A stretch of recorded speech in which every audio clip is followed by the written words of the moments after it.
আদিত্য ও সুদীপার জীবনে এলো নতুন মোড়, যেখানে দুজনের মধ্যেও একটি বিশাল ঝড় সৃষ্টি করল কৃষ্ণ। নতুন পর্বে আমরা সকলেই দেখতে চলেছি সুদীপা যখন অভ্রর সঙ্গে বাইরে ঘুরতে যায়, সেখানে দেখে ফেলে পুলিশ অফিসার।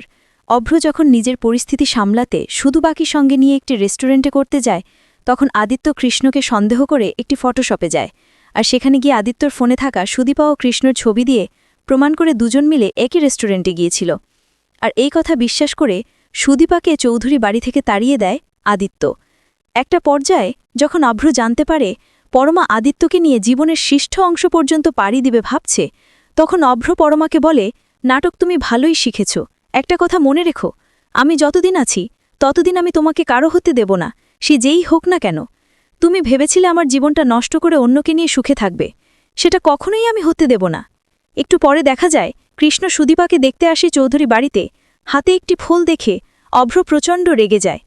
মনে মনে ভাবে, অভ্র ও আদিত্য, এই কৃষ্ণ আমাদের দুজনের জীবনটা এলোমেলো করে দিয়েছে, সুদীপাকে ব্যবহার করে আমাদের সকলের জীবনে এলোমেলো করে দিয়েছে। চৌধুরী বাড়িতে কৃষ্ণা ঢুকতে সুদীপাকে বলে, সুদীপা, তোমার জন্য অনেক বড় একটা সুসংবাদ হয়েছে।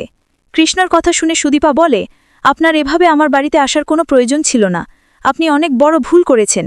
আপনার সঙ্গে আমার যেভাবেই কথা হোক না কেন, সেটা হবে বাইরে, আমার বাড়িতে না। তো বন্ধুরা, এই ছিল আজকের আপডেট। আপনি কি ভালো লাগলে অবশ্যই একটা লাইক এবং চ্যানেলটিকে সাবস্ক্রাইব করবেন।